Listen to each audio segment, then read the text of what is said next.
Michael బాగా Michael బాగా పడుతుంది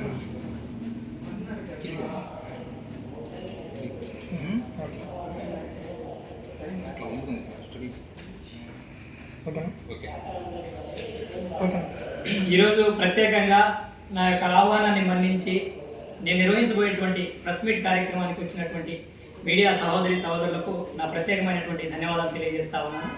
అలానే ఆంధ్రప్రదేశ్ రాష్ట్రం గడిచిన 2 సంవత్సరాలుగా ఏ విధంగా అభివృద్ధి పదంలో దూసుకువెళ్తుందో మనం చూసాం. అరాచకం నుంచి అభివృద్ధి వైపు ఇప్పుడిప్పుడే అడుగులు పడి రాష్ట్రం ఏదైతే నారా చంద్రబాబు నాయుడు గారు కలలు కన్నటువంటి ఆంధ్రప్రదేశ్ రాష్ట్రం స్వర్ణాంధ్ర రాష్ట్రాన్ని ఏర్పాటు చేసే దిశగా ఈరోజు ప్రభుత్వం అడుగులు వేస్తా ఉన్నది. మాచర్ల నియోజకవర్గంలో కూడా నాటి పాలకుల దౌర్జన్యాలకు, దాష్టికాలకు, అరాచకాలకు, అక్రమాలకు ఫుల్ స్టాప్ పడి జోలకంటి బ్రహ్మారెడ్డి గారి దార్శనికతతో ఎక్కడా చిన్న సమస్య లేకుండా, ఎక్కడా చిన్న అలజడి లేకుండా, చట్టబద్ధంగా నీతి నిజాయితీగా, ఎక్కడ అవినీతి అక్రమ అరాచకాలకు తావు లేకుండా ఈరోజు మాచర్ల నియోజకవర్గం కూడా గతమెన్నడూ చూడనటువంటి అభివృద్ధి చూస్తూ ఉన్నది. ఈరోజు ప్రత్యేకంగా ఆంధ్రప్రదేశ్ రాష్ట్రానికి 2వ రథసారథిగా ఉన్నటువంటి నారా లోకేష్ గారికి హృదయపూర్వక శుభాకాంక్షలు తెలియజేస్తా ఉన్నాను. ఆయన జాతీయ వర్కింగ్ ప్రెసిడెంట్గా తెలుగుదేశం పార్టీకి నియమించబడడం నిజంగా ఈరోజు రాష్ట్రంలో తెలుగుదేశం పార్టీలో యువతగా ఉన్నటువంటి వ్యక్తులు ఎవరైతే ఉన్నారో వారికి ఒక శుభ పరిణామం అనుకోవాలి.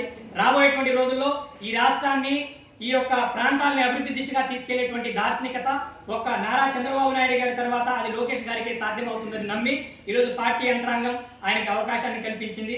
ఈరోజు ప్రధానంగా ఈ కార్యక్రమం ఏర్పాటు చేయడానికి ముఖ్య ఉద్దేశం ఏంటంటే, గడిచిన కొన్ని సంవత్సరాలుగా, కొన్ని నెలలుగా వైఎస్ఆర్ కాంగ్రెస్ పార్టీకి చెందినటువంటి కొందరు కార్యకర్తలు మాజీ శాసనసభ్యుడు పిన్నెల్లి రామకృష్ణారెడ్డి గారు కావచ్చు, అతని సహోదరుడు పిన్నెల్లి వెంకటరామరెడ్డి గారు కావచ్చు, లేకపోతే వారి దగ్గర పనిచేస్తున్నటువంటి పేటీఎం కుక్కలు పల్నాడు రాజ్యాంగం, పిన్నెల్లి దళం, లేకపోతే పిన్నెల్లి రాజ్యాంగం అని కొన్ని పేర్లను పెట్టి తప్పుడు ప్రచారాలు చేసేటువంటి కార్యక్రమాన్ని ఊపందుకున్నాయి. గడిచిన కొన్ని రోజులుగా మనం చూస్తున్నాం సామాజిక మాధ్యమాల్లో. అలానే 2022వ సంవత్సరంలో బాణావతు వెంకటేశ్వర నాయక్ అనేటువంటి నా మీద ఆనాడు అధికారంలో ఉన్నటువంటి పిన్నెల్లి రామకృష్ణారెడ్డి గారు, అతని సహోదరుడు ఏ విధమైనటువంటి తప్పుడు ప్రచారం చేశారు.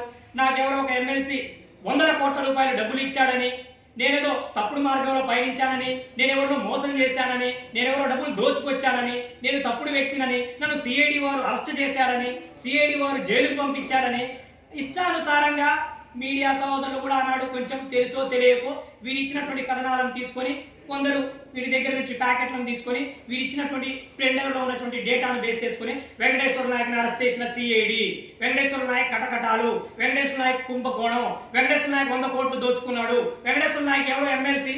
నేను ఈరోజు సూటిగా ఆనాడు ఎవడైతే నా మీద తప్పుడు ప్రచారం చేశారో వారిని ఒకటే సూటిగా అడగదలుచుకున్నాను. నన్ను అరెస్ట్ చేసినటువంటి వ్యక్తి ఎవరు? నా మీద ఉన్నటువంటి కేసు ఏంటి? నా మీద ఎఫ్ఐఆర్ ఉందా? నన్ను అరెస్ట్ చేశారా? నన్ను జైలుకు పంపించారా? నేను ఏ జైల్లో రిమైండ్ ఖైదీగా ఉన్నాను? నా మీద ఉన్నటువంటి సెక్షన్స్ ఏంటి? నిజంగా నేను ఆనాడు తప్పు చేస్తుంటే, నేను ఒక గిరిజన బిడ్డను, ఒక మారుమూల ఫ్యాక్షన్ ప్రాంతం అని చెప్పుకునేటువంటి ఫ్యాక్షన్ ప్రాంతంలోనే మారుమూల గిరిజన ప్రాంతం కేపీ గూడెం మా గ్రామం.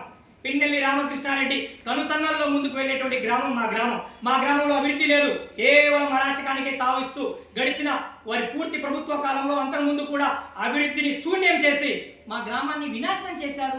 హత్యాకాండాలకు ఒక కేంద్రంగా మార్చారు. ఎన్ని హత్యలు చేశారు? మాట్లాడితే హత్య, ప్రశ్నిస్తే హత్య, వాళ్ళు ఏదైనా ప్రశ్నిస్తే వారి మీద దాడులు చేయడం, వాళ్ళ ఆస్తులను ధ్వంసం చేయడం, వీటన్నిటిని చూసి వారి మీద మాట్లాడేటువంటి ధైర్యం ఎవరు చేయకపోతే ఇదే బాణావతు వెంకటేశ్వరులు నాయక్ కరోనా లాక్డౌన్ లో మాచర్లో ఉన్నటువంటి ప్రతి నాయకుడు కూడా తట్టా ముట్టా సర్దుకొని మాచర్ల విడిచి పాడిపోతే అక్షరాల 5,000 క్వింటాల రైసుని వివిధ ప్రజల సహకారంతో, దాతల సహకారంతో మా ఏపీజే కలాం విజన్ ఫౌండేషన్ ద్వారా మేము చెప్పేటటువంటి ఘనత మాది. మా గురించి మాట్లాడేటువంటి నైతికత, మా గురించి మాట్లాడేటువంటి విజ్ఞత మీరు ఎక్కడికి ఉంది? వీళ్ళ జీవితాల్లో ఒక్కరోజైనా ఒకరికి ఒక 10 రూపాయలు దానం చేశారా? ఒక వికలాంగుడికి ఏదైనా చేశారా? ఒక పేదవాడికి ఏమైనా చేశారా అని నేను సూటిగా అడగదలుచుకున్నా. ఏ నా కొడుకైనా, నేను బూతులు మాట్లాడడం నా యొక్క ఉద్దేశం కాదు, నా యొక్క ఆవేదన అలా ఉంది. ఎవడైతే నా గురించి తప్పుడు ప్రచారం చేస్తున్నాడో వాడిని నేను తొడగొట్టి సవాలు విసురుతున్నా. ఖబర్దార్, దమ్ముంటే, ధైర్యం ఉంటే మీ దగ్గర ఉన్నటువంటి ఆధారాలు తీసుకొని రండి. ఎక్కడికి వస్తారో నేను అక్కడికి వస్తా. చర్చ పెట్టుకుందామా, లేకపోతే ఇంకొక మరేదైనా పెట్టుకుందామా? రండి. ఎంతమందిని చంపుతారా? మాట్లాడితే చంపుతాం. ఎవడైనా గాజులు దొరుకుతున్నాడే ఇక్కడ? మీరు ఎక్కడ పుట్టారో మేము అక్కడే పుట్టాం. ఇదే పల్నాడులో మేము పుట్టాం, మాలో ప్రవహిస్తుంది కూడా అదే పల్నాటి రక్తం. కాకపోతే విద్య జ్ఞానాన్ని ముందుకు తీసుకువెళ్ళడం కోసం ఈ యొక్క అరాచకాలు పులుస్టాపడాలి, మాచర్లో ఉన్నటువంటి తీరులు మారాలని మా జోలకండి బ్రహ్మారెడ్డి గారు కావచ్చు, మా తెలుగుదేశం పార్టీ అధిష్టానం మాచర్లో ఎక్కడా కూడా చిన్న హింసాకాండ జరగకూడదు, లా అండ్ ఆర్డర్ డిస్టర్బెన్స్ రాకూడదు. కేవలం వరకపుడిసేల గురించి మాట్లాడినందుకు సంక్రాంతి పండుగ నాడు 2024వ సంవత్సరం అర్ధరాత్రి పూట మా ఎదుటి సబ్ ఇన్స్పెక్టర్ అయినటువంటి శ్రీహరి అక్రమంగా నిర్బంధించి రాత్రి మొత్తం థర్డ్ డిగ్రీ ప్రయోగిస్తే ఆనాడు న్యాయం అని ఏర్చినటువంటి వ్యక్తుల మీద తప్పుడు కేసులు బనాయించినటువంటి పరిస్థితి నీది కాదా రామకృష్ణారెడ్డి? ఈరోజు ఎవరిని మభ్య పెడతావు, ఎవరిని మోసం చేస్తావు? పిన్నెల్లి రాజ్యాంగమా? ఎవడయ్యా మీకు చెప్పింది? ఏ రాజ్యాంగం ఈ దేశంలో కొనసాగుతుంది? పిన్నెల్లి రాజ్యాంగమో, ఇంకొక జగన్ రాజ్యాంగమో, లేకపోతే రాజారెడ్డి రాజ్యాంగం కాదు ఈ రాష్ట్రంలో సాగుతుంది. బాబాసాహెబ్ అంబేద్కర్ రాసినటువంటి భారత రాజ్యాంగానికి లోబడి ఈ దేశం కావచ్చు, ఈ రాష్ట్రం కావచ్చు పరిపాలన కొనసాగుతుంది. పిన్నెల్లి రాజ్యాంగం అని ఎవరైతే ఈ పోస్టును పెట్టి తప్పుడు కామెంట్లు చేస్తున్నారో వారి మీద కూడా చట్టపరమైనటువంటి చర్యలు చేపట్టాలని నేను మాచర్ల పోలీసు వారిని, జిల్లా ఎస్పీ గారిని విజ్ఞప్తి చేస్తా ఉన్నాను. ఈరోజు రాజ్యాంగ స్ఫూర్తికి, రాజ్యాంగ విధి విధానాలకు ఎవడికి పడితే వాడు రాజ్యాంగం ఎవడిచ్చాడంటే వీళ్ళకి హక్కు? ఎవడు చెప్పాడు వీళ్ళకి హక్కు? వీళ్ళు ఇష్టానుసారంగా పేర్లు పెట్టుకొని తప్పుడు ప్రచారాలు చేస్తారా? నేను బహిరంగంగా సవాల్ చేస్తా ఉన్నా, నేను ఏ వ్యక్తి దగ్గర ఒక్క రూపాయి తీసుకోలేదు, నేను తప్పిదానికి పాల్పడలేదు, నా మీద ఎటువంటి కేసులు లేవు. దమ్ము ధైర్యం ఉంటే అది దాచేది, దాస్తే దాగేది కాదు. మీరు ఆర్టీఐ కట్టుకుంటారో, చలానా కట్టుకుంటారో కట్టుకోండి. వెంకటేశ్వర నాయక్ మీద ఏమేమి కేసులు ఉన్నాయని మీరు జస్ట్ ఒక దరఖాస్తు మీ సేవలో పెడితే నా మీద ఉన్నటువంటి కేసులు చిట్టా ఇస్తారు. ఇది ఆంధ్రప్రదేశ్ పోలీస్ విభాగం వారు ప్రత్యేకంగా మాచర్ల సబ్ ఇన్స్పెక్టర్ గారు ఇచ్చినటువంటి ప్రభుత్వ డాక్యుమెంట్. వెంకటేశ్వర నాయక్ మీద ఎటువంటి సిఐడి కేసులు కానీ మరొక కేసులు కానీ లేవు. వెంకటేశ్వర నాయక్ మీద పెట్టినటువంటి ఒకే ఒక కేసు ఏదైతే ఉన్నదో 2024వ సంవత్సరం ఎలక్షన్కి ముందు సంక్రాంతి పండుగ నాడు నన్ను టార్చర్ చేయాలనేటువంటి ఒకే ఒక ముఖ్య ఉద్దేశంతో వరకపుడిసేల గురించి మాట్లాడుతున్నాడు, వరకపుడిసేల గురించి ప్రశ్నిస్తున్నాడు అనేటువంటి కారణాన్ని చూపి ఆనాడు చదువుకున్నవాడు కాబట్టి ఫర్దర్గా అడుగు వేసేటువంటి అవకాశం ఉంటుంది కాబట్టి ఒక పెట్టి కేసు పెట్టారు. ఆ పెట్టి కేసును కూడా ఇటీవల మాచర్ల కోర్టు వారు కొట్టివేయడం జరిగింది. ఈ రోజు వరకు కూడా వెంకటేశ్వర నాయక్ ఏ తప్పు దానికి పాల్పడలేదు. మేము సేవలు చేశామండి మాచర్లో. మేము ఈ మాచర్ల ప్రజలకు తోడు నీడగా ఉన్నాం. మాచర్ల హాస్పిటల్కి మెడిసిన్ లేకపోతే రెడ్ క్రాస్ నుంచి మందులు తెప్పించినటువంటి ఘనత మా ఏపీజే కలాం విజన్ ఫౌండేషన్ది. మేము చేసాం కార్యక్రమాలు. ఈరోజు జోలకండి బ్రహ్మారెడ్డి గారు ఈ యొక్క కార్యక్రమాలన్నింటినీ కూడా చూసి మీలాంటి వ్యక్తులు మా దగ్గర ఉండాలి, మీలాంటి వ్యక్తులు తెలుగుదేశం పార్టీకి అవసరమని వారి యొక్క ఆహ్వానం మేరకు ఈరోజు ఆనాడు ఏ పార్టీకి మేము సంబంధం లేవు, న్యూట్రల్గా సమాజ సేవ చేస్తున్నాం. మా మీద మీకేం కుట్ర, మా మీద మీకేం కక్ష?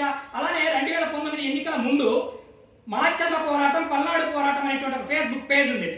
ఆ పేజ్లో ఎవరో ఒక వ్యక్తి విచ్చలవిడిగా మాజీ శాసనసభ్యుడు పిన్నెల్లి రామకృష్ణారెడ్డిని, అతని సహోదరుడైనటువంటి పిన్నెల్లి వెంకటరామరెడ్డిని అనుచితంగా మాట్లాడేవాడు. వాడు ఎవడో నాకు కూడా తెలియదు. వాడు పోస్ట్ పెట్టేటువంటి క్రమంలో నన్ను ట్యాగ్ చేస్తూ ఉండేవాడు. ఆ పేజ్ నాదేనని ఆనాడు ఎవరైతే మాచర్ల విధ్వంసం సృష్టించినటువంటి తురకా కిషోర్ కావచ్చు, పిన్నెల్లి సహోదరుడైనటువంటి పిన్నెల్లి వెంకటరామరెడ్డి కావచ్చు, ఎంతమంది బెదిరించారు? ఏందని చంపండి, ఎంతమంది చంపుకుంటూ పోతారు? చస్తే చస్తాం. మాకు భగత్ సింగ్ ఆదర్శం అండి.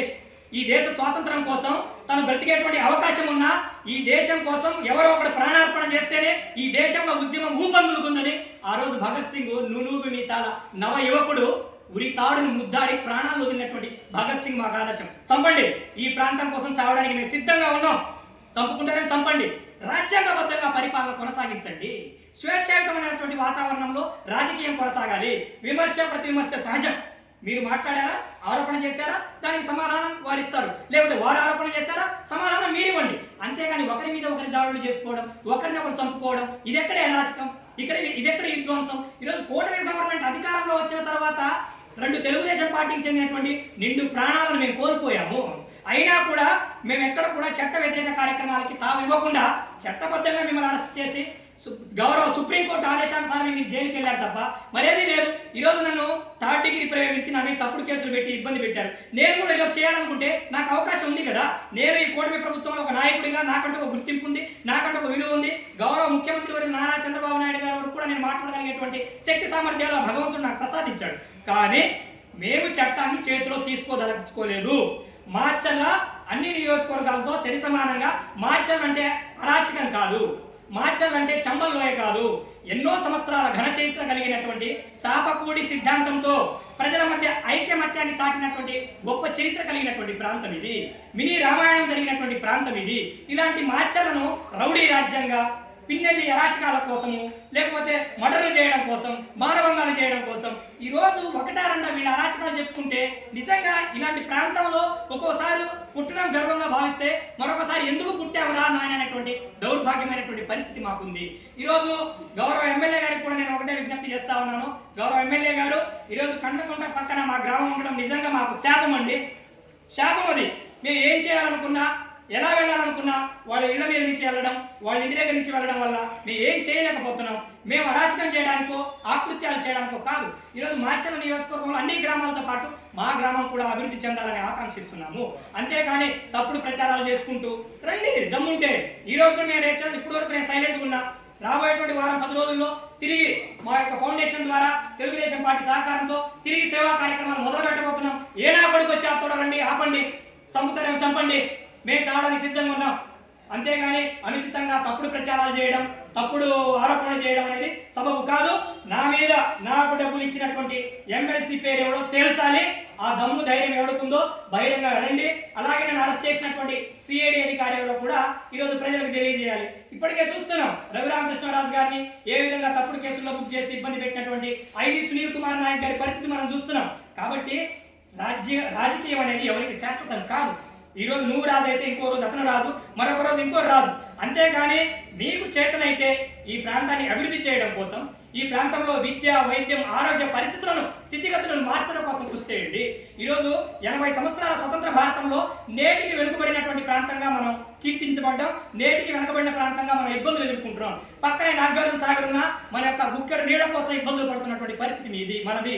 అలాంటి పరిస్థితుల్లో ఈరోజు కూటమి గవర్నమెంట్ వచ్చిన తర్వాత వాటర్ గ్రిడ్ కావచ్చు, ఇతర పథకాలతో వరకబుడి సేల కావచ్చు, వీటన్నిటిని కూడా రాబోయేటువంటి రోజుల్లో ఒకటి తర్వాత ఒకటి అన్ని పూర్తి చేస్తారు. తప్పకుండా కూటమి ప్రభుత్వం తెలుగుదేశం పార్టీతోనే మాచర్ల అభివృద్ధి సాధ్యమవుతుందని ఈ మాచర్ల ప్రజలు నిర్ణయించుకున్నారు. కాబట్టి ఈ మాచర్ల ప్రశాంతంగా ఉన్నటువంటి మాచర్లో అలజడులు సృష్టించాలి, ఏదో ఒక విధంగా తప్పుడు ప్రచారాలు చేయించాలి అనేటువంటి ఒక నీచ బుద్ధితో, నీచ సంస్కృతితో ఏ ఇద్దరి మధ్య చిన్న చిన్న గొడవలు అయితే వారిని రెచ్చగొట్టడం. వెంకటేశ్వర్లు ఎవరు మాట్లాడుతున్నాడా, ఆ గ్రామంలో వెంకటేశ్వర్లు పండుని రెచ్చగొట్టడం, వెంకటేశ్వర్లు చంపేయండి మేము చూస్తాం. ఇదే రాజకీయం, ఇదా రాజకీయం, ఇదా భారత రాజ్యాంగం మీకు చెప్పింది. ఇలాంటి రాజకీయం చేయమన్నా మీకు చెప్పింది. నీతి నిజాయితీగా మీరు చేసినటువంటి కార్యాలతో, మీరు చేసినటువంటి అభివృద్ధి ఫలాలతో ముందుకు వచ్చి ఇదిగో ఈ ప్రాంత అభివృద్ధి కోసం ఇది చేయగలిగాం, 100 పడకల హాస్పిటల్ తీసుకొచ్చాం, వరకబడి సేవలను పూర్తి చేయబోతున్నాం, లేకపోతే మార్చల్లో ఇలాంటి ఫ్యాక్టరీలు తీసుకొస్తున్నాం, కంపెనీలు తీసుకొస్తున్నాం. ఇలాంటి అభివృద్ధి. అంతేగాని తొడలు కొట్టుకుంటూ మీసాలు అందరికీ మొలుస్తాయండి. ఎవరికి మొలిచాయి? ఎంటికలు మీసాలు వదిలేస్తే అందరికీ మొలుస్తాయి. ఏం ప్రత్యేకం కాదు. ఏదో పైనుంచి ఊడి ఛత్రపతి శివాజీ వ్యక్తులు దేశ స్వాతంత్రం కోసం పోరాటం చేసి, దేశ ఐకమత్యం కోసం పోరాటం చేసిన మహనీయులే మీసాలు చెప్పలేదు. ఈరోజు కొందరు వ్యక్తులు మర్డర్లు చేసి, మానభంగాలు చేసి, దొమ్మిలు చేసి, గుళ్ళో విగ్రహాలు దొంగతనాలు చేసి జైలుకు వచ్చినోడు కూడా స్వాతంత్ర సమర యోధుల తరహాలో వాడు ఫోజులు కొట్టుకుంటున్నారు. అలాగే ప్రజలకు సేవ చేసినటువంటి మాలాంటి వారి మీద తప్పుడు ప్రచారాలు చేసి దొంగోడు తప్పు చేశాడు, అరెస్ట్ చేశారు, సిఐడి అది ఏ సిఐడి కూడా బయటికి రమ్మనండి. నా మీద ఉన్నటువంటి కేసు నేను ఒకటే చెప్తున్నాను కదా, నా మీద ఒక్క ఎఫ్ఐఆర్ సిఐడి దగ్గర ఉన్నా అది తేల్చిన వారి పాదాల దగ్గర నా తల వంచి నా శిరస్సును వారి పాదాల మీద పెడతా. ఎవరో రండి తేల్చేవాడు. కాబట్టి మరొక మారు కూడా ఎవరైతే ఈ తప్పుడు ప్రచారాలు చేస్తున్నటువంటి వ్యక్తులందరికీ కూడా ఈరోజు మీరు పెడుతున్నటువంటి కామెంట్లకు తిరిగి కామెంట్లు పెట్టేంత చేతకాని కథనం మా దగ్గర కాదు. కాకపోతే మాకంటే ఒక సంస్కారం ఉంది. మేము చదువుకున్న వాళ్ళం, పీజీలు పిహెచ్డీలు చేసి ఈరోజు 10 మందికి ఒక మంచి మార్గాన్ని చూపిస్తున్నటువంటి వ్యక్తులుగా అరాచకాలకు తావు ఉండకూడదు. ఏదైనా చట్టబద్ధంగా వెళ్ళాలి, న్యాయాన్ని, ధర్మాన్ని న్యాయస్థానాల ద్వారా పర్యవేక్షించాలనేటువంటి ఒక కోణంతో మేము నిశ్శబ్దంగా ఉన్నాం తప్ప మేము ఎవరినో ఇబ్బంది పెట్టాలనో, ఎవరి మీద తప్పుడు ప్రచారం చేయడానికో మేము సిద్ధంగా లేము. ఈరోజు వీళ్ళు చేసినటువంటి అవినీతి అక్రమాల గురించి మాట్లాడుకుంటే నాకు తెలిసి ఒక 24 గంటలు కూడా సరిపోదు. అన్నిటిలో సామాన్య గిరిజన గ్రామం దగ్గర నుంచి బలిసిన మేజర్ పంచాయతీ వరకు వీరు చేయనటువంటి అవినీతి అక్రమాలు ఏంటండి? ఏం చేశారు? ఈ మాచర్ల అభివృద్ధికి వీళ్ళు చేసినటువంటి పనులు ఏంటో చెప్పమానండి. ఎవరైతే ఇది చేశాం, అది చేశాం. నేను ఇంకోటి కూడా ఈ మధ్య ఏదో మన గౌరవ శాసనసభ్యులు జోలకండి బ్రహ్మారెడ్డి గారు, అలానే మాజీ శాసనసభ్యుడు పిన్నెల్లి రామకృష్ణారెడ్డి గారు బహిరంగ చర్చకు సంబంధించినటువంటి వ్యవహారంలో వారు ఒకరినొకరు మాట్లాడుతున్నారు. నేను ఈ సందర్భంగా చెప్తున్నా, పిన్నెల్లి రామకృష్ణారెడ్డి గారు మిమ్మల్ని సూటిగా చెప్తున్నా, మా శాసనసభ్యుడు జోలకండి బ్రహ్మారెడ్డి గారిని నేను రిక్వెస్ట్ చేస్తూ కాళ్ళు పట్టుకోను నేను తీసుకొస్తా. నేను మధ్యవర్తిత్వంగా నేను ఒక వెబినార్ని ఆర్గనైజ్ చేస్తా. మా ఎమ్మెల్యే గారు ఎట్టుంటారు, మీరు రండి, చర్చ పెడదాం. ఎవరు ఏ అభివృద్ధి చేశారు మాచర్లకి, ఎవరితో ఈ మాచర్ల అభివృద్ధి అయింది, ఎవరితో మాచర్ల అభివృద్ధి సాధ్యమవుతుందో ఇదే మాచర్ల నియోజకవర్గ వ్యాప్తంగా కూర్చొని చర్చ పెడదాం. నేను మా ఎమ్మెల్యే గారిని తీసుకొస్తాను, మీరు వస్తారని చెప్పండి. ఎప్పుడో మీరే డేట్ చెప్పండి. మీరు చెప్పిన డేట్ రోజే నేను రామకృష్ణ మీరు చెప్పిన డేట్ రోజే మా ఎమ్మెల్యే గౌరవ జూలకంటి బ్రహ్మారెడ్డి గారిని రిక్వెస్ట్ చేసి తీసుకొస్తాను. కాబట్టి ఈ సందర్భంగా నేను మాచర్ల మాజీ శాసనసభ్యుడు పిన్నెల్లి రామకృష్ణారెడ్డి గారికి, అలానే అతని సహోదరుడైనటువంటి పిన్నెల్లి వెంకటరామరెడ్డి గారికి, అయ్యా దయచేసి మాచర్ల ప్రశాంతంగా ఉంది. ఇప్పుడిప్పుడే మాచర్లలో అభివృద్ధికి పునాదులు పడుతున్నాయి. ఇప్పుడిప్పుడే మాచర్ల ప్రజలు ఊపిరి పీల్చుకుంటున్నారు. ఇప్పుడిప్పుడే మాచర్ల ఇది చంబల్లోయే కాదు, ఇది ఆంధ్రప్రదేశ్లో ఒక నియోజకవర్గం అని భావిస్తా ఉన్నారు. కాబట్టి ఈ యొక్క అరాచకాలకు తావిస్తూ రెచ్చగొట్టే కార్యక్రమాన్ని మానుకోండి. రాజకీయాన్ని హుందాగా చేయండి, రాజకీయాన్ని విఘ్నతతో చేయండి, రాజకీయాన్ని రాజకీయంగా సద్విమర్శతో ముందుకు కొనసాగించండి. అలానే మీ పేటీఎం కూలీలను, మీ పేటీఎం కుక్కలను కూడా కొంచెం కంట్రోల్ చేయండి. మీరు నా మీద కక్ష పెంచుకున్నా, మమ్మల్ని చంపుతామన్నా మేము సిద్ధం. మీ మీద పోరాటం చేయడానికి సిద్ధపడిన రోజే మీరు మమ్మల్ని ఏదైనా చేస్తారని సిద్ధపడి బయటకు వచ్చినటువంటి వ్యక్తులం మేము. ఈరోజు మీరు ఏదో భయపడితే భయపడిపోవడానికో, లేదా లారీతో గుద్దిస్తాం, లేకపోతే మొన్న ఒక సహోదరుడు నాకు వాళ్ళ పార్టీలో దిగేటువంటి వ్యక్తి నాకు ఫోన్ చేసి, అన్న మిమ్మల్ని చంపేస్తారంట, గవర్నమెంట్ ఉన్నా చంపేస్తారు. నా దగ్గర 8 నిమిషాల కాల్ రికార్డింగ్ ఉంది. నేను దీన్ని బేస్ చేసుకొని కేసు పెట్టాలంటే పెద్ద విషయం కాదు. మేము పిరికి పందడం కాదు. నువ్వు ఏ వెల్దుర్తి మండల ప్రాంతానికి చెందిన వాడివో, నేను అదే వెల్దుర్తి మండలానికి చెందినటువంటి వ్యక్తిని. నువ్వు ఏ గ్రామం ఉన్నావో నీ పక్క గ్రామమే నాది. కాబట్టి ఈ ఆవేశాలకు లేకపోతే ఆక్రోశాలకు తావు కాదు. అభివృద్ధి చేసుకుందాం. మాచర్లను అభివృద్ధి చేసి ఆంధ్రప్రదేశ్ చిత్రపటంలో మొదటి స్థానంలో నిలపడానికి మనమందరం కృషి చేద్దాం. ఇంకొకసారి ఏ పేటీఎం కూలీ, ఏ పేటీఎం కుక్క అయినా అనుచితంగా వెంకటేశ్వర్లు కోర్టు లూటీ చేశాడు, వెంకటేశ్వర్లు కోర్టు చేతులు మారాయి, ఇచ్చిన వాడి పేరు నా మీద ఉన్నటువంటి కేసులు తీసుకురండి. నేను శిరస్సు వంచి మీ అందరికి కూడా పారాని వందనం చేసుకుని బయటకు వెళ్ళిపోతాం. అవి తీసుకురానన్ని రోజులు. అలానే ఈ విషయాలు మీకెంత తెలుసు వెంకటేశ్వర్లు గారు, మీరందరూ అడగొచ్చు. V6 ఛానల్లో నా ఫ్రెండ్ ఒకడు ఉండేవాడు, అతని పేరు రేవంత్ రెడ్డి. V6 ఛానల్లో పనిచేస్తా ఉంటే నా న్యూస్ స్క్రోల్ అవుతున్నప్పుడు నేను వెంటనే దాని మీద ప్రెస్ మీట్ పెట్టాను. ఆ రోజు మా వాయిస్ వినేటోడు ఎవడు, మా గళాన్ని వినేటోడు ఎవడు, ఎవరు పెన్ డ్రైవ్లో డేటా పంపించి ఎవరు ప్యాకెట్లో డబ్బులు పంపించారో కూడా నాకు తెలుసు. నేను చూపిస్తా. V6 CC ఫోటేజ్ కూడా నా దగ్గర ఉంది. ఆ పిల్లోడు నా గురించి V6లో మాట్లాడినందుకు ఆ పిల్లోడిని ఉద్యోగం నుంచి తొలగించినటువంటి పరిస్థితి. ఇలా ప్రతి ఛానల్ మీద కూడా నేను డిఫర్మేషన్ చేశాను. ఎందుకు నా మీద తప్పులు పెట్టారు? ఏదైనా వెంకటేశ్వర నాయకుని అరెస్ట్ చేశారన్నారు. నన్ను అరెస్ట్ చేసి ఈరోజు 10 రూపాయల దొంగతనం జరిగితేనే వెనక నిలబెట్టి హడావుడి చేసి ప్రెస్ మీట్ పెట్టేటువంటి పోలీస్ వ్యవస్థ, అన్ని కోర్టు చేతులు మారాయి, అంత పెద్ద వ్యవస్థ అంటున్నారు. ఎందుకు పెట్టలేకపోయారు? నేను సూటిగా అడుగుతా ఉన్నా, ఎందుకు పెట్టలేకపోయారు? నన్ను అరెస్ట్ చేసినట్టు ఏ ఒక్కరి దగ్గరైనా ఒక్క నిమిషం పాటు విజువల్ ఉందా? ఏ వ్యక్తి దగ్గరైనా క్లిప్ ఉందా? నన్ను భయభ్రాంతులకు గురి చేయాలని కిడ్నాప్ చేశారు. మిడ్ నైట్ వచ్చి ఇప్పుడు నేను తప్పు చేశానండి, నేను ఫ్రాడ్ చేశాను, నన్ను అరెస్ట్ చేయడానికి సిఐడి రావాల్సిన అవసరం ఉంది. 24 గంటలు మాచర్ల పోలీసులు నా చుట్టే ఉన్నారు కదా. వెల్దుర్తి పోలీసులు కావచ్చు, మాచర్ల పోలీసులు కావచ్చు, ఆనాడు ఉన్నటువంటి జిల్లా ఎస్పీ విశాల్ గున్ని గారితో సహా అందరూ నాతోనే ఉన్నారు కదా. నన్ను అరెస్ట్ చేయించినది నేను తప్పు చేస్తుంటే ఎందుకు సిఐడి మిడ్ నైట్ అర్ధరాత్రి పూట వచ్చి తలుపులు బద్దలు కొట్టుకుని నన్ను కిడ్నాప్ చేసి తీసుకెళ్ళాలి? ఈరోజు ఏ విధంగా అయితే తప్పుడు కేసులు ఇరికించాలని చూశారో ఆ అధికారులు కూడా ఈరోజు సస్పెండ్ అయ్యి భజన చేసుకుంటున్నారు. ఎప్పుడైనా చట్టం అనేది చట్టానికి ఎవరు అతీతులం కాదు, చట్టానికి ఎవరు చుట్టం కాదు. రాజ్యాంగబద్ధంగా వెళ్ళండి, రాజ్యాంగ పరంగా ముందుకు వెళ్ళండి. నేను ఏదైనా తప్పు చేస్తుంటే నేను రెడీ. నేను ఎటువంటి శిక్ష వేసినా భారత న్యాయస్థానాలు అనుభవించడానికి నేను సిద్ధంగా ఉన్నాను. అంతేగాని ఎప్పుడో గతం తరహాలో ఉన్నటువంటి పెట్టుకొని నేను మంచి చేసినప్పుడు ఎవరు చూపించలా. లాక్డౌన్లో ప్రాణాలను పణంగా పెట్టి మారుమూల గిరిజన ప్రాంతాల్లో కనీసం బస్సు సౌకర్యాలు లేనటువంటి ప్రాంతాల్లో వెళ్ళి మీడియా సహోదరులకు ఎంతోమంది నేను సహకారం చేశాను. ఎక్కడ చెప్పుకోవాలి. వాడి కష్టాల్లో ఉంటే వాళ్ళందరికీ నా వంతుగా ప్రైవేట్ టీచర్లకు సహకారం చేశాం మేము. వాడికి ఫుడ్ కోసం కావచ్చు, బియ్యం కావచ్చు, నిత్యావసర సరుకులు కావచ్చు, ఆక్సిజన్ సిలిండర్లతో సహా సప్లై చేసినటువంటి ఘనత మాదండి. ఎవరున్నారు ఆ రోజు మాచర్ల నియోజకవర్గంలో? అందరూ తట్టాబుట్టా చదువుకొని మాచర్ల వదిలి పారిపోయారు. మేమున్నాం, మేం చేశాం. మంచి చేస్తే అంటే వెంకటేశ్వర్లు నాయకు గిరిజన బిడ్డనే కదా. నా పక్కన ఏదో ఒక ట్యాగ్ లైన్ ఉంటే ఇలాంటి ప్రచారాలు జరిగి ఉండేవా? కానీ నేను తక్కువ వాడిని నేను భావించను. భగవంతుడు నాకు నా గళాన్ని ఇచ్చాడు. బాబాసాహెబ్ అంబేద్కర్ ఇచ్చినటువంటి రాజ్యాంగం ఉంది. ఛత్రపతి శివాజీ మహారాజ్ చూపినటువంటి మార్గంలో, దార్శనికుడు నారా చంద్రబాబు నాయుడు గారి నాయకత్వంలో, మరో యువ నాయకుడు మా లోకేష్ బాబు గారు చూపించినటువంటి మార్గంలో ఇదే తరహాలో ముందుకు వెళ్తాం. ఎంత దూరమైనా ముందుకు కొనసాగుతాం. దేనికైనా సిద్ధంగా ఉన్నాం. అది చావా, రేవా, అభివృద్ధి ఏదైనా మీరు ఏ వర్గంలో ఏ కోణంలో వచ్చినా దానికి నేను సిద్ధంగా ఉన్నాం. వెంకటేశ్వర నాయక్ కనుక మంది మార్పులు ఏమి ఉండదు. వెంకటేశ్వర నాయక్ తిరిగితే మహా ఒక్కళ్ళు ఇద్దరు ఉంటారు. చంపుతే లారీతో గుర్తించి మీకు అలవాట్లే కదా. లారీతో కారును గుద్దించి సాగర్ కుడి కాలువలో పడేయడం, ఇవన్నీ అలవాటే. ఎక్కడో నా కారునే గుద్దించారని కూడా చెప్తున్నా నేను. సాగర్ కుడి కాలువలో పడేయడం, లేకపోతే పోలీసులు అక్రమంగా నిర్బంధించి శ్రీగిరిపాడు అడవుల్లోకి తీసుకెళ్ళడం, ఇవన్నీ మీకు అలవాటే కదా, చేయండి. కానీ కర్మ సిద్ధాంతాల నుంచి ఎవడు తప్పించుకోలేడు. నువ్వు ఎంతటి వాడవైనా సరే, ఈ ప్రపంచాన్ని శాసించే మహానేతవైనా సరే, నువ్వు చేసినటువంటి కర్మ ఏదైతే ఉందో నిన్ను జీవితాంతం వెంటాడుతుంది. కాబట్టి మాచర్లలో అల్లర్లు సృష్టించకుండా మాచర్ల అభివృద్ధికి తోడ్పాటు అందించండి. రామకృష్ణారెడ్డి గారు, మీ పార్టీలో ఉన్నటువంటి ఈ యొక్క కుల రాజకీయాలు, మత రాజకీయాలు, విద్వేష రాజకీయాలను తొలగించడం కోసం కృషి చేయండి. ప్రజలందరూ కూడా మిమ్మల్ని ఎంతో కొంత గౌరవించేటువంటి పరిస్థితి ఉంటుంది. అంతేగాని ఇలాగే రెచ్చగొడతాం, ఇలాగే హత్యలు చేస్తాం, ఇలాగే మారణ హోమం సృష్టిస్తామంటే దీన్ని ఎవరు స్వాగతించరు. నువ్వు ఒక చెంప కొడితే మరో చెంప చూపించడానికి నేను మహాత్మా గాంధీని కాదు. నువ్వు నన్ను 4 దెబ్బలు కొడితే నేను 1 దెబ్బ కొట్టలేనా? నన్ను చంపాలని వస్తే నేనేం చేయలేనా? నాకు చేతనైంది నేను చేసుకోగలుగుతా. కాబట్టి ఈ సందర్భంగా మరొక మారు మీ అందరికి కూడా హితవును పలుకుతా ఉన్నాను. పార్టీలకు అతీతంగా, కులాలకు అతీతంగా, జాతులకు అతీతంగా, వర్గాలకు అతీతంగా ప్రతి మాచర్ల పౌరుడు ఒక తాటిపైకి వచ్చి మాచర్లను అభివృద్ధి చేసుకుందాం.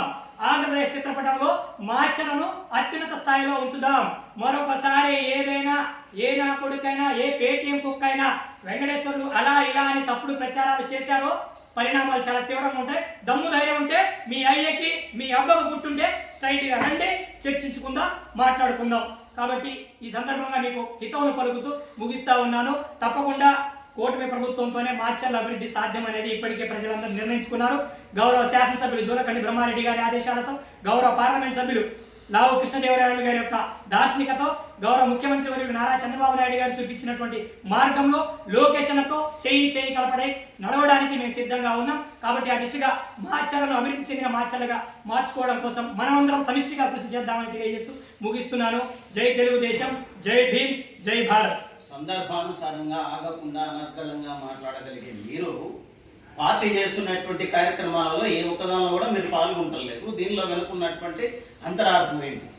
గడిచిన కొన్ని రోజులుగా ఈ యొక్క కేసు మేస్ అనే ప్రచారం జరిగిన తర్వాత నన్ను ఆర్థికంగా వారి ప్రధాన ఉద్దేశం ఏంటి? వెంకటేశ్వర నాయకుని ఆర్థికంగా బలహీనుడిని చేస్తే ప్రజల్లో ఉండలేడు. కాబట్టి ఈ వెంకటేశ్వర నాయకు ఆర్థిక మూలాన్ని దెబ్బకొట్టారు. అక్కడక్కడ కార్యక్రమాలు నేను వస్తూనే ఉన్నాను, గౌరవ శాసనసభ్యుడి దగ్గరికి వస్తూనే ఉన్నాను, రెగ్యులర్ కార్యక్రమాలు కనబడుతూనే ఉన్నాను. కానీ నేను ప్రచారానికి కొంచెం దూరంగా ఉంటాను. నేను మొదటి నుంచి కూడా లాక్డౌన్లో మేము ఎన్ని కార్యక్రమాలు చేసినా చాలా మందికి తెలియదు. చాలా మందికి ఎప్పుడు తెలిసింది తెలుసా? నాకు తప్పుడు ప్రచారం జరిగినప్పుడు. ఎందుకంటే న్యూస్ ఛానల్లో వెంకటేశ్వర నాయకు హత్య చేస్తూ కత్తితో పట్టుబడా, వెంకటేశ్వర నాయకు డబ్బులు మోస్తూ సూట్ కేసుతో పట్టుబడా, లేదంటే వెంకటేశ్వర నాయకుడు విగ్రహాలు దొంగతనం చేసి విగ్రహాలతో పట్టుబడా. వెంకటేశ్వర నాయకు 10 మందికి అన్నం పెడుతూనే విజువల్ చూపించగలిగారు. నా మీద తప్పుడు ప్రచారం చేసినప్పుడు కూడా అవే విజువల్స్ కదా నా మీద చూపించారు. ఏమైనా నేను చెడు చేసిన విజువల్స్ చూపించారా? కాబట్టి ఇన్ని రోజుల పాటు కొంచెం గ్రౌండ్ మా పిల్లలు కొంత నిరుత్సాహంగా ఉండడం, అన్న మనం తప్పకుండా కార్యక్రమాలు మళ్ళీ మనం మొదలు పెట్టాలని వారు నిర్ణయించుకున్నారు. అలాగే గడిచిన 1 వారం 10 రోజులుగా ఈ కొన్ని సోషల్ మీడియా వేదికగా మేము కార్యక్రమాలు ఉధృతం చేస్తుంటే ఈ కొన్ని పేటీఎం కుక్కలు కిందకు వచ్చి మురుగుతున్నాయి. ఆ పేటీఎం కూలీ కోసం ఎందుకబ్బా మంచిని అరాచకాల వైపు నడిపిస్తారు? తీసుకోండి కూలీ, తప్పు లేదు. కోట్ల రూపాయల అరాచక డబ్బు అక్రమంగా సంపాదించిన డబ్బు వాళ్ళ దగ్గర నుంచి తీసుకోండి. కానీ ప్రాంత అభివృద్ధి కట్టుబడి ఉండండి. మేము ప్రాంత అభివృద్ధి కట్టుబడి ఉన్నాం కాబట్టి నిస్వార్థంగా ఆ రోజు నిజంగా నేను తప్పే చేస్తుంటే నాకు కోట్ల రూపాయలు వచ్చుంటే మార్చిలో తిరగాల్సిన అవసరం నాకేందా? ఆ డబ్బులు తీసుకునే దుబాయ్, అమెరికా పోయింటే నన్ను పీకేటోడు ఎవరున్నాడా? ఎవరు లేడు కదా. నేను తప్పు చేయలేదు కాబట్టే కదా ప్రభుత్వ యంత్రాంగం దగ్గర నుంచి అందరూ కూడా నాతో కలిసి తిరిగారు, నాతో కలిసి పనిచేశారు. పోలీసులు 24 గంటలు నాతో పాటు ఉన్నారు, మార్చాల పోలీసులు అన్నాడు. కాబట్టి ఇప్పటి నుంచి కూడా మార్చల్లో జరిగేటువంటి ప్రతి కార్యక్రమంలో కూడా చాలా కీలకమైన పాత్ర మా యొక్క టీం పోషించబోతుంది. గౌరవ శాసనసభ్యులు గారు ఆదేశించిన ప్రతి కార్యాన్ని కూడా నేటి నుంచి చేపట్టడానికి కూడా మేము సిద్ధంగా ఉన్నాం. కూటమి ప్రభుత్వం అధికారంలోకి వచ్చి రమాలని 2 ఏళ్ళు అవుతుంది. అయినా కానీ మీ ట్రస్ట్ ద్వారా ఇంతవరకు ఏ ఒక్క కార్యక్రమాలు చేయలేదు కదా, ఇప్పుడే ప్రత్యేకంగా ఎందుకు మొదలు పెట్టారు? లేదన్నా, చేస్తూనే ఉన్నాం. కాకపోతే నేను చెప్పాను కదా, మేము ప్రచారానికి దూరంగా ఉంటాం. ఇటీవల కాలంలో కూడా ఏదైతే మన గురజాల నియోజకవర్గంలో మేము వికలాంగులకు కూడా 25 ట్రైసైకిల్స్ ఇచ్చాం మార్చర్ల గతంలో. మన 1 వారం రోజుల క్రితం కూడా 4 ట్రైసైకిల్ గురజాల నియోజకవర్గంలో ఇచ్చాం. ఎవరైతే మార్చర్లో ప్రతి పార్టీ కార్యక్రమంలో కనబడుతున్న జానీ భాష, ఆ జానీ భాషకి ఆనాడు ఉన్నటువంటి సాక్షాత్తు మార్చర్ల శాసనసభ్యుడి దగ్గరికి 10 సార్లు వెళ్ళినా ట్రైసైకిల్ ఉన్నటువంటి పరిస్థితి. నేను ఇచ్చిన ట్రైసైకిల్ దగ్గరికి వెళ్ళి ఫోటోలు తీసుకున్నటువంటి ఘనత ఆ నాయకుడికే దక్కింది. మరి జానీ భాష వీళ్ళు ఏదో ట్రైసైకిల్ ఇచ్చినటువంటి జానీ భాష కుటుంబానికి నేను ఎన్ని విధాలుగా సహకారం చేశాను నాకు తెలుసు. అలాంటి జానీ భాషతో ప్రతి పండుగ కూడా రంజాన్కి ఏదో వీళ్ళు ఏదో చేసేసినట్టు నేను ఇచ్చిన ట్రైసైకిల్ పక్కన వెళ్ళి ఫోటోలు దిగుతారు కొంతమంది కార్యక్రమాలు. అలా కాకుండా ఫైబ్రికేషన్ జరుగుతున్నటువంటి క్రమంలో ఏదైతే ప్రభుత్వం వారు 263 సీట్లు కేటాయించబడుతున్నాయి అన్నప్పుడు మాచర్ల నియోజకవర్గాన్ని ఎస్టీగా చేస్తారు అనేటువంటి ఒక ఒపీనియన్తో బయటకు వచ్చి మీ కార్యక్రమాలను మొదలు పెడదామని చూస్తున్నారా? నా సామాజిక మాధ్యమాలను ఫాలో అయ్యేటువంటి వాళ్ళు అందరికీ తెలుసు, నేను ప్రతినిత్యం కూడా ఏదో ఒక సమకాలీన అంశం మీద స్పందిస్తూనే ఉంటాను. పార్టీలకు అతీతంగా సామాన్య ప్రజల పక్షాన, అది ఏ పార్టీకి చెందిన వారైనా కానీ సామాన్య ప్రజల అభివృద్ధి మా ప్రధాన ధ్యేయం. తెలుగుదేశం పార్టీ లక్ష్యం కూడా. గౌరవ ముఖ్యమంత్రి వర్యులు చూపినటువంటి మార్గం, పార్టీ ఆదేశించినటువంటి ఏ కార్యక్రమాన్నైనా గతం నుంచి మేము చేసుకొస్తున్నాం. గడిచిన కొన్ని రోజులుగా మీతో చెప్పేదే ఉంది, రాబోయేటువంటి రోజుల్లో నన్ను నా ప్రజలను రక్షించుకోవడం కోసం నేను ఎల్ఎల్బీ చేస్తా ఉన్నాను. జేసీ లా కాలేజీలో ఎల్ఎల్బీ జాయిన్ అయ్యాను. ప్రస్తుతానికి మొదటి సెమిస్టర్ కూడా పూర్తయింది. ఆ ఎల్ఎల్బీ కూడా పూర్తి చేసుకుంటే రాబోయేటువంటి రోజుల్లో కొంచెం మాలాంటి గళం ఉన్నటువంటి వ్యక్తులు, మా వాయిస్ ఉన్నటువంటి వ్యక్తులు, సామాన్య ప్రజలు కొంచెం చేదోడు వాదోడుగా ఉండొచ్చని ఒక 5 నెలల పాటు కాలేజీకి వెళ్ళినటువంటి మాట వాస్తవం. 5 నెలలుగా కొంచెం మాచర్ల ప్రాంతంలో దూరం ఉన్నటువంటి మాట వాస్తవం. అలాంటి ఆలోచన మాకు లేదు. తప్పకుండా పార్టీ ఆదేశిస్తే ఏ కార్యమైనా ఎటువంటి ధైర్యాన్నైనా మేము ముందుకు తీసుకెళ్తాం. ఆ దమ్ము ధైర్యం మాకుంది. ఎందుకంటే ఏదీ లేనటువంటి రోజుల్లోనే కొత్త పుల్లారెడ్డిగూడెం గ్రామం నుంచి మాచర్ల వరకు కూడా ఇప్పటివరకు మీరు ఎప్పుడు చూస్తుండడు 3000 బైకులతో బైక్ ర్యాలీ చేసినటువంటి ఘనత మాది. బైక్ ర్యాలీ అంటే మహా అంటే ఒక 5 కిలోమీటర్లు, 1/2 కిలోమీటర్, 2 కిలోమీటర్లు చూసాం. 30 కిలోమీటర్లు బైక్ ర్యాలీ చేసినటువంటి ఘనత ఎక్కడ ఉందా? కేపీగూడ నుంచి ఫ్లాగ్ మార్చ్ చేసినట్టు. ఆ ఫ్లాగ్ మార్చ్ నుంచే నా మీద ఏడుపులు ఎక్కువైనాయి. మాచర్లు వీడేంటి, ఓ గిరిజన బిడ్డకి ఎంత గుర్తింపు ఏంటి, నేను ఎలా దొక్కాలి, అప్పటి నుంచి కుట్రలు మొదలు పెట్టారు. మీరు అలా చేయడానికి ఆర్థికంగా మీకున్నటువంటి బలం ఏంటి? నేనన్నా ఏపీజే కలాం విజన్ ఫౌండేషన్ ద్వారా గౌరవ ఆనాటి కలాం గారితో లీడ్ ఇండియా 2020 ప్రాజెక్టులో పనిచేయడం జరిగింది. అప్పుడు నాకు దేశవ్యాప్తంగా చాలా గొప్ప గొప్ప వ్యక్తులతో పరిచయాలు ఏర్పడింది. నేను ఈ క్షణం కూడా నేను ఒక కార్యక్రమం చేయాలి అని ఫండ్ రైజ్ చేస్తే 24 గంటలు తిరక్క ముందే 2 కోట్ల రూపాయలు ఫండ్ రైజ్ చేయగలిగే క్యాపబిలిటీ నాకుంది.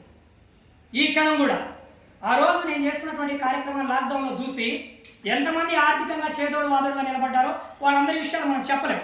ఎందుకంటే వారి పరిస్థితులు డిఫరెంట్గా ఉంటాయి. కాబట్టి ఆ విధంగా ఆర్థికంగా నేనేం కోటీశ్వరుడు కుటుంబంలో పుట్టినవాడిని కాదు.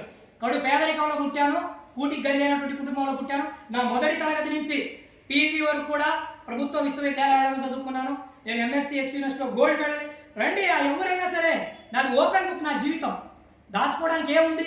నేను నా మీద కేసులు ఉంటే మీరు ఎవరు అనుకుంటే, ఒక మీడియా ప్రతినిధి అనుకుంటే నా మీద కేసులు తీసుకోవడం ఎంతసేపు పని? 10 నిమిషాల పని. ఫౌండేషన్ ఏర్పాటు చేసి సొంత ఇల్లు కూడా లేని కేపీగూడలో మీరు పెద్ద 1 కోటి రూపాయలు ఇల్లు కట్టారని చెప్పేసి ఒక ఆరోపణ మీరు. అలాగే మిమ్మల్ని పట్టుకున్నప్పుడు ఏదైతే అప్పుడు పోలీసులు మిమ్మల్ని జైలు అరెస్ట్ చేశారో మీ అకౌంట్లో కొన్ని లక్షల అమౌంట్ సీజ్ చేశారని చెప్పేసి ఒక ప్రచారం. మీ ప్రచారం ఓకే, యాక్సెప్ట్. మీ ప్రచారాన్ని నేను యాక్సెప్ట్ చేస్తున్నాను. ఒక ప్రచారం ఎప్పుడు నిజం అవుతుంది? న్యాయస్థానాల ముందు నిలబడినప్పుడే కదా. న్యాయస్థానాల ముందు నిలబడినప్పుడు అది ప్రచారం ఆరోపణగానే ఉంటుంది. కానీ ఒకటేనా, వెంకటేశ్వర నాయక్ హత్య చేశాడు, దానికి ఆధారం ఏంటి? Case. First of all Venkateswara Naik మీద ఎఫ్ఐఆర్ ఫైల్ అవ్వాలి. ఫైల్ అయిన తర్వాత వెంకటేశ్వర నాయక్ని జ్యుడిషియల్ రిమాండ్కి పంపించాలి. అవే లేకుండా అన్ని కోట్ల రూపాయలు సీజ్ అయితే, అంత పెద్ద వ్యవహారం అయితే ఈరోజు మనం తెలంగాణలో చూస్తూ ఉన్నాం. ఏదో మైక్రో ఫైనాన్స్ అంటూ చాలా మంది ఇలాంటి వ్యక్తులు మైక్రో ఫైనాన్స్ అంటూ. మరి ఆ రోజు వెంకటేశ్వర నాయక్ని అరెస్ట్ చేసినటువంటి ఒక్క విజువల్ అయినా ఏ మీడియా ప్రతినిధి దగ్గరైనా ఉందా? నేను బహిరంగంగా సవాల్ విసురుతున్నాను. ఎవరు ఆ ఎమ్మెల్సీ పేరు అడుగుతున్నా అన్నా? మీరు ఆ రోజుల్లో 10 బండ్లు వేసుకుని మార్చల్లో గన్మెన్లు పెట్టిన హత్యలు చేశారు. నాకు గన్మెన్ అనేది కేవలం అవాస్తవం. నా గన్మెన్ ఎవరైనా ఎస్ఎల్ఆర్ పట్టుకొని తిరిగారా? AK-47 పట్టుకొని తిరిగారా? నేను రాజకీయ ప్రతినిధులతో ఉన్నటువంటి సత్సంబంధాలతో ఈరోజు కూడా నా తెలంగాణలో చాలా రాజకీయ మిత్రులతో మంచి పరిచయాలు. నాకు మన దగ్గర కంటే మంచి పట్టు నాకు తెలంగాణలో ఉన్నది. ఈరోజు నేను బోర్డర్ దాటి అవతలకి వెళ్తే మీరు చెప్పినట్టు ఇప్పుడు కూడా 10 వెహికల్స్ నా వెనక వస్తాయి. ఎందుకు? మేము చేసినటువంటి కార్యక్రమాలన్నా, మేము చేసినటువంటి సేవ. ఈరోజు మేము మానవంగం చేసి జైలుకి వెళ్ళలేదన్నా, మర్డర్లు చేసి జైలుకి వెళ్ళలేదు, గుళ్ళ విగ్రహాల దొంగతనాలు చేసి జైలుకి వెళ్ళాం, ఒక గిరిజన మహిళని రేప్ చేసి చంపేస్తే ఆ విషయంలో జైలుకి వెళ్ళాం. మేము ప్రజలకు సేవ చేసినందుకు మాకు దక్కిన గౌరవం ఏంటంటే తప్పుడోడు అనేటువంటి బురద. కాబట్టి నేను ఒకటేనా, నా గురించి మాట్లాడేటువంటి ప్రతి వ్యక్తి కూడా, నన్ను ప్రశ్నించేటువంటి ప్రతి వ్యక్తి కూడా నా కేసు ఏదైనా ఉన్నదా? ఇప్పుడు నన్ను తీసుకెళ్లారన్న, ఒక ఆరోపణ మీద తీసుకెళ్లారు, మంచిది. నన్ను అరెస్ట్ చేసి రిమాండ్కి పంపించలేదంటే ఆరోపణ తప్పనే కదా. ఆ ఆరోపణ తప్పనా నిజమనా? తరువాత ఎక్కడ కోల్పోయామో అక్కడే సాధించుకోవాలనే ఒక లక్ష్యంతోనే 2024 ఎన్నికల ముందు నేను కానీ మా సహోదరుడు మాణిక్యం కానీ ఆయన పక్క ఊరు అయినప్పటికీ మాచర్ల శాసనసభ్యుడు నాటి శాసనసభ్యుడు పిన్నెల్లి రామకృష్ణారెడ్డికి సామాన్యులు ఎదురుగా నిలబడంటే చిన్న విషయం కాదు. ఆ రోజు మేము నిలబడ్డాం. మా మీద హత్యా ప్రయత్నాలు చేశారు. మాణిక్యం గారిని లిటరల్లీ చంపడానికి ప్రయత్నం చేశారు. మీరు అందరూ చూశారు. ఆనాడు గౌరవ ముఖ్యమంత్రి వర్యులు మాకు వెన్నుగా నిలబడి ఆయన హైదరాబాద్ సొంత ఇంట్లో మేము ఉన్నాం, ముఖ్యమంత్రి గారి ఇంట్లో ఏబిఎన్ వేదికగా మేము విగ్రహం మాట్లాడినటువంటి న్యూస్ కూడా మీరు అందరూ చూస్తుంటారు. కాబట్టి మేము ఒకటనా, మేము అంబేద్కర్ భావజాలం కలిగినటువంటి వ్యక్తి, భయం అనేది మాలో లేదు. ఎందుకంటే విశ్వవిద్యాలయం నుంచి విద్యార్థి నాయకుడిగా మా జీవితం ప్రారంభమైంది. నన్ను మొదటి నుంచి ఫాలో అవుతున్న వ్యక్తులు ఎవరైనా ఉంటే వాళ్ళందరికీ నా జీవితం చాలా క్లుప్తంగా అర్థమైంది. మధ్యలో ఈ సామాజిక మాధ్యమాల్లో వచ్చిన తర్వాత ఫాలో అయినటువంటి వ్యక్తులకి నాకు తెలియదు. చాలా మంది నా గురించి తప్పుడు ప్రచారం జరిగితే చాలా మంది మీడియా సోదరులు కూడా నాకు బలంగా నా కోసం వెన్నుదలుగా నిలబడ్డారు. లేదు, మేము చూసాం, మేము వెళ్ళాం, ఆయన అలాంటి వాడు కాదు, ఇది కేవలం తప్పుడు ప్రచారం, రాజకీయ ప్రచారం. చాలా మంది మీడియా సోదరులు నాకు వెన్నుదలుగా నిలబడ్డారు. చాలా మంది మాచర్ల ప్రముఖులు, అదే వైఎస్ఆర్ కాంగ్రెస్ పార్టీకి చెందినటువంటి వ్యక్తులు కూడా నా కోసం వచ్చి ఇది అన్యాయం, మీ మీద ఇలా చేయడం ఏంటి, మిమ్మల్ని ఇలా ఎందుకు చేశారని బాధపడినటువంటి పరిస్థితి. నన్ను మిడ్ నైట్ కిడ్నాప్ చేసి తీసుకెళ్లేటువంటి టైంలో ఇదే పిన్నెల్లి వెంకటరామరెడ్డి గారు అదే లైవ్ స్పాట్లో ఉన్నాడో లేదో ప్రమాణం చేయమని. ఎవరైతే ఇప్పుడు కారంపూడిలో సిఐగా పనిచేసినటువంటి జయకుమారు, ఇతని ఆధ్వర్యంలో కదా ఇది మొత్తం జరిగింది. వెంకటేశ్వర నాయకుని అరెస్ట్ చేసి ఇబ్బంది పెట్టేందుకే జయకుమారి కారంపూడి సిఐకి ఇచ్చారు. మీరు ఎవరు ఎంక్వైరీ చేసుకోండి. నా ప్రచారం ఆయన 3వ రోజు 4వ రోజు ఆయన కారంపూడి సిఐకి వస్తాడు. జయకుమార్ గారు నా కుటుంబాన్ని వేధించాడు, నా సహోదరిని వేధించాడు, నా కుటుంబ సభ్యుల్ని ఇచ్చానన్నా. నేను గౌరవ మంత్రివర్యులు నారా లోకేష్ గారికి ఫైల్ ఇచ్చున్నాం, నడుస్తుంది ఆల్రెడీ. రాబోయేటువంటి రోజుల్లో ఇప్పుడు ఐజీ సునీల్ నాయక్ గారు ఎవరైతే ఉన్నారో, నేను కూడా అతని విక్టిమ్ కాబట్టి ఆ కేసులో నా పాత్ర కూడా ఉంది కాబట్టి నడుస్తూ ఉంది. తప్పకుండా ఈరోజు ఐజీ సునీల్ కుమార్ నాయక్ బయటకు వచ్చేసి నేను ఏదో గిరిజన బిడ్డని, ఆ రోజు నేను కనబడలేదని గిరిజన బిడ్డనని, నేను అదే బంజారా బిడ్డని కదా, నేను అదే పల్నాడు ప్రాంతంలో పుట్టాను కదా, అరే అమాయకంగా మా వాడిని ఇబ్బంది పెడతా ఉన్నారే, ఇది తప్పు. ఆయన నోటితో ఆయనే అన్నాడా? ఆయన నోటితో ఆయనే అన్నాడు, వెంకటేశ్వర్లు మీ మాచర్ల శాసనసభ్యుడు ఆదేశాల మేరకే మిమ్మల్ని కిడ్నాప్ చేశాం, మిమ్మల్ని ఆర్థికంగా బలహీన చేయడమే లక్ష్యం, మీరు మాచర్లో తిరిగితే మిమ్మల్ని చంపేస్తాం అని ఐజీ సునీల్ నాయక్ డైరెక్ట్గా చెప్పాడు. నాకు చెప్పలేదు రమ్మను, ప్రమాణం చేయమను. సార్, ఇంతకుముందు మీరు తెలియజేసినట్టుగా ప్రస్తుత ఎమ్మెల్యే ఉన్నటువంటి తర్వాత మాజీ ఎమ్మెల్యే ఎవరైతే ఉన్నారో వాళ్ళిద్దరు చర్చ కూర్చుంటే మీడియేటర్గా నేను ఉంటాను అని. మీ దగ్గర ఉన్నటువంటి ఎవిడెన్స్లు ఏంటి? మీరు ఎందుకు ఈ సాహసం చేయాలనుకుంటున్నారు? ఇప్పుడు గడిచిన కొన్ని రోజులుగా గౌరవ శాసనసభ్యులు అలానే మాజీ శాసనసభ్యులు మాచర్ల అభివృద్ధి మీద జరుగుతున్నటువంటి వాస్తవ పరిస్థితుల మీద మాచర్ల శాసనసభ్యులు జూలకంటి బ్రహ్మారెడ్డి గారు చెప్తా ఉంటే మసిపూసి మారేడుకాయ చేస్తూ మేమే చేశాం, అసలు వరకుడిశాలకు అనుమతులే రాలేదు ఇప్పటి వరకు, ఇంకా చాలా అనుమతులు రావాలి, ఎలక్షన్ ముందు మీరు ఎలా జేసీబీలు పెట్టి కార్యక్రమం పనులు మొదలు పెట్టారు, ఎలా సాధ్యం అది? అలానే ఎయిర్పోర్ట్ స్థలాల్లో కుంభకోణాలు అనేవి ఉన్నాయి. అలానే నకిలీ పాస్ పుస్తకాలు మాచర్ల నియోజకవర్గ వ్యాప్తంగా తక్కువలో తక్కువ 15,000 నుంచి 20,000 ఎకరాల వరకు నకిలీ పాస్ పుస్తకాలను చేసి వాటి మీద బ్యాంకు లోన్లు తీసుకొచ్చారనేటువంటి ఆరోపణలు ఉన్నాయి. వాటికి సంబంధించినటువంటి బాధితులు ఎవరో, వాటిని నిర్వహించినటువంటి వ్యక్తులు ఎవరో ఆధారాలు కూడా ఉన్నాయి. కాబట్టి మాచర్ల శాసనసభ్యుడు జూలకంటి బ్రహ్మారెడ్డి గారు మేము పిలిస్తే రావడానికి సిద్ధంగా ఉంటారు. మాచర్ల అభివృద్ధి గురించి, మాచర్ల సంక్షేమం గురించి, మాచర్ల పురోగతి గురించి కూటమి ప్రభుత్వం చేసింది ఏంటి, వైఎస్ఆర్ కాంగ్రెస్ పార్టీ ప్రభుత్వం చేసింది ఏంటో నేనే హోస్ట్గా ఉండి ఇటు ఎమ్మెల్యే గారు ఇటు మాజీ ఎమ్మెల్యే గారిని కూర్చోబెట్టి మాచర్ల విద్యార్థులను కావచ్చు, పుర ప్రముఖులందరినీ కూడా ఇన్వైట్ చేసి పెడదామని ఆలోచిస్తున్నా. మీరు సిద్ధపడితే, ధైర్యం ఉంటే నాకు తెలియజేస్తారా, లేదా మీడియా సోదరుల ద్వారా తెలియజేస్తారా, తెలియజేయండి. పలానా డేట్ మేము సిద్ధంగా ఉన్నామని నేను మా ఎమ్మెల్యే గారిని రిక్వెస్ట్ చేసి, అయ్యా మీరు రావాల్సిందని పట్టుబట్టి తీసుకొచ్చి ఆ కార్యక్రమాన్ని నిర్వహిస్తాను. ఎందుకంటే మీరు రారు, అది జరగదంటే మీరు రారు. ఎందుకంటే వాస్తవాలు ఇప్పుడు నేను చెప్తే మీరు చెప్తే కాదబ్బా. ఈ మాచర్లో ఉన్నటువంటి ప్రజలందరూ కూడా వాస్తవాలు గ్రహించారు. ఈరోజు చిరు వ్యాపారుల దగ్గర నుంచి కొబ్బరి బోండాల బండి దగ్గర నుంచి పెద్ద స్థాయి వ్యాపారుల వరకు ఎటువంటి ఇబ్బందులు ఎదుర్కొన్నారో గత ప్రభుత్వంలో అందరం చూసాం. పెద్ద పెద్ద వ్యక్తులు, ఆ రోజు నేను చాలా చిన్నవాడిని, నా స్థాయి చాలా చిన్నది, నేను పెద్ద విషయం కాదు వాళ్ళకి, ప్రభుత్వంలో చాలా బలమైనటువంటి పొజిషన్లో ఉన్నవాళ్ళు. అలాంటిది ఈరోజు అలాంటి పరిస్థితులు ఏమున్నాయా? ఎవరైనా సరే మాచర్ల ప్రస్తుత శాసనసభ్యులు జూలకంటి బ్రహ్మారెడ్డి గారు ఎవరి దగ్గరైనా ఒక 10 రూపాయలు తీసుకున్నారు, ఒక 1,00,000 రూపాయలు తీసుకున్నారు, ఎవరైనా నిరూపించగలరా? ఈ రోజు కూడా ఆయన అప్పులు చేస్తూ ఎంప్లాయీస్ జీతాలు చెల్లిస్తూ ఉన్నారు. ఈ రోజు కూడా అప్పులు చేస్తూ తన పనులు తను కొనసాగిస్తున్నారు. ఏంటి ఆయన సంపాదించింది? మీరు 5 సంవత్సరాల కాలంలో 3,000 కోట్లు 4,000 కోట్లు అంటున్నారు. వాస్తవం ఏది? వాస్తవాలు ఉన్నాయి కాబట్టి ఇప్పుడు నిప్పు లేని పొగ రాదు కదా, పొగ వస్తుందంటే ఎక్కడో సంథింగ్ ఉంది కాబట్టే కదా. కాబట్టి ఈ సందర్భంగా తప్పుడు ప్రచారాలు మానుకుందాం. అది ఏ పార్టీ వారైనా సరే నిజాయితీగా నిబద్ధతగా సరే. వెంకటేశ్వర్లు నాయక్ తప్పు చేశాడా, ఒప్పు చేశాడా? వెంకటేశ్వర నాయక్ తప్పు చేస్తే న్యాయస్థానాలు ఉన్నాయి, పోలీసు వస్తుంది శిక్షించడానికి. మీరు పని కట్టుకొని పేటీఎం కూలీలు తీసుకొని ఏదో డబ్బా కొట్టినంత మాత్రం ఇక్కడ నమ్మడానికి ఎవరు వెర్రి గొర్రెలు లేరు. ఆ రోజులు పోయినాయి. మాచర్ల ప్రజలు వెర్రి గొర్రెలు ఎవరు లేరు. చాలా అత్యున్నతమైనటువంటి స్థాయిలో నాలెడ్జితో వాళ్ళందరూ మేల్కొన్నారు కాబట్టి నిన్న మాకు 33,000 ఘన మెజారిటీ వచ్చింది. నిజంగా మాచర్ల ప్రజలు బ్రహ్మారెడ్డి గారిని నమ్మకపోతే, బ్రహ్మారెడ్డి గారి పక్షాన్ని నిలబడకపోయి ఉంటే ఈరోజు ఇంత ఘన మెజారిటీ మాకు వచ్చింటుందా? రాబోయేటువంటి రోజుల్లో కూడా నేను చెప్తా ఉన్నాను కదా, 10 నుంచి 15 సంవత్సరాల పాటు కూటమి ప్రభుత్వం ఉండబోతుంది. ఈ మాచర్లని జోలకండి బ్రహ్మారెడ్డి గారే పరిపాలించబోతున్నారు. ఎప్పుడైతే మీ అరాచకాలు ఆకృత్యాలు మానుకున్నన్ని రోజులు ఈ ప్రాంత ప్రజలు మీకు రాజకీయ సమాధి కట్టేశారు. ఆ రాజకీయ సమాధిలోనే మీ జీవితం ముగుస్తుంది. ఇదే అక్షర సత్యం, ఎవరు మార్చలేనటువంటి సత్యం. కాబట్టి పిన్నెల్లి రాజ్యాంగం లేకపోతే పిన్నెల్లి దళం ఇలాంటి పదాలు వాడడం మానుకోండి. యువసేన పెట్టుకొని మా తప్పలేదు. రాజ్యాంగం ఈ దేశానికి ఉన్నది ఒకే ఒక రాజ్యాంగం, అది డాక్టర్ బాబాసాహెబ్ అంబేద్కర్ రచించినటువంటి భారత రాజ్యాంగం. ఆ రాజ్యాంగాన్ని కించపరిచినా, ఆ రాజ్యాంగాన్ని ఎవరైనా విమర్శించినా, ఆ రాజ్యాంగం వ్యతిరేకంగా ఎవరైనా వ్యవహరించినా వారి మీద చట్టపరమైనటువంటి చర్యలు చేపట్టే విధంగా కూడా రాబోయేటువంటి రోజుల్లో రేపో ఎల్లుండో కూడా గౌరవ జిల్లా ఎస్పీ గారికి కూడా మేము రిప్రజెంటేషన్ ఇవ్వబోతున్న ఈ అంశానికి సంబంధించి. రాజ్యాంగ స్ఫూర్తికి ఇది వ్యతిరేకమైనటువంటి విధానం. కాబట్టి ఇలాంటి కార్యక్రమాలన్నింటినీ పక్కన పెట్టి మాచర్ల అభివృద్ధికి రాజకీయాలన్నింటినీ పక్కన పెట్టి అందరం కంకణబద్దులు అవుదామని నేను అందరినీ కూడా పిలుపునిస్తా ఉన్నాను.